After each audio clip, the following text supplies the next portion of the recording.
الہی برگزیدگی ہمارے سارے فخر کو ملیا میٹ کرتی ہے، ہمیں حلیم اور فروتن بناتی ہے۔ الہی برگزیدگی ہمیں مسیحی زندگی میں آگے بڑھنے کی ہمت اور توفیق دیتی ہے۔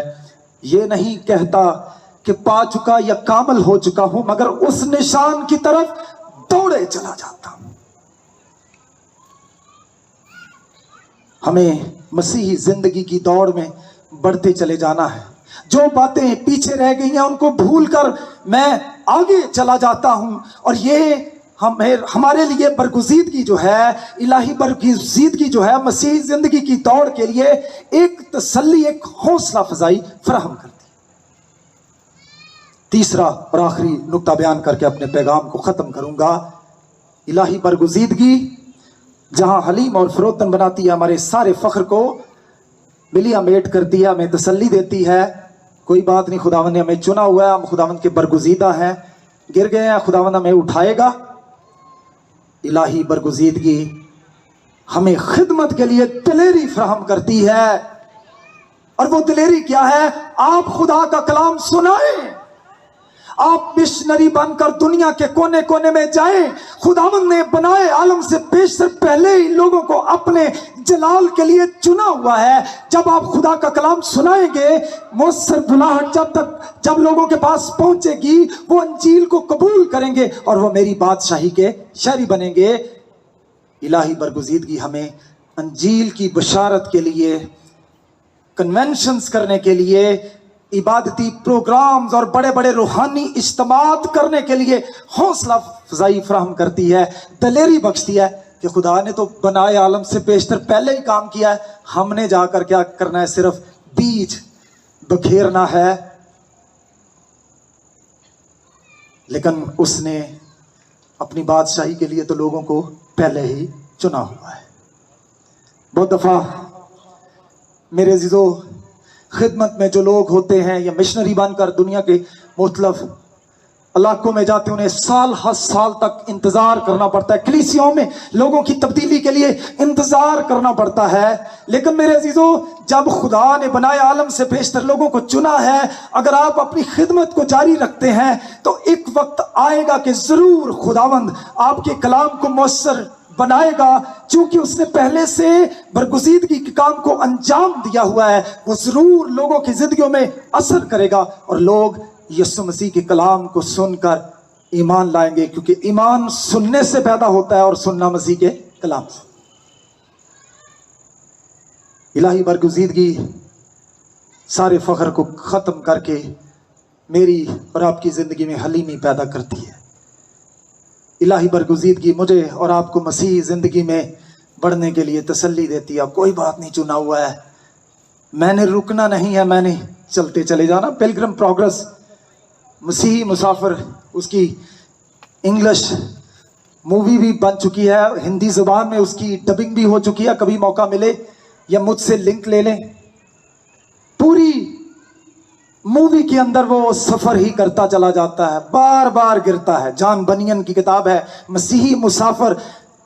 میں نے، میری بیوی نے، میرے بچوں نے ساتھ بیٹھ کر جب پہلی مرتبہ اس مسیحی مسافر کی زندگی کے بارے میں، جو بار بار گرتا ہے لیکن پھر بھی بڑھتا چلا جاتا ہے، اس مووی کو دیکھا تو میرے ایک بیٹے نے کہا، پاپا میں بھی مسیحی مسافر بننا چاہتا ہوں۔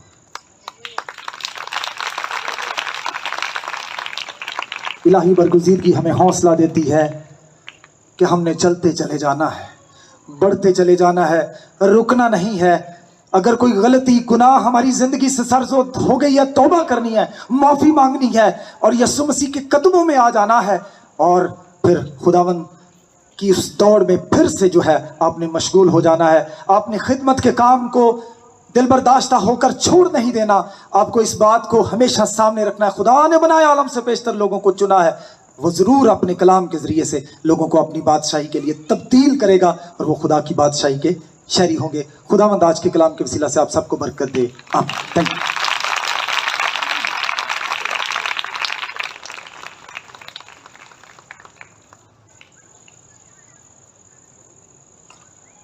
کلام اقدس میں لکھا ہے، تیری باتوں کی تشریح نور بخش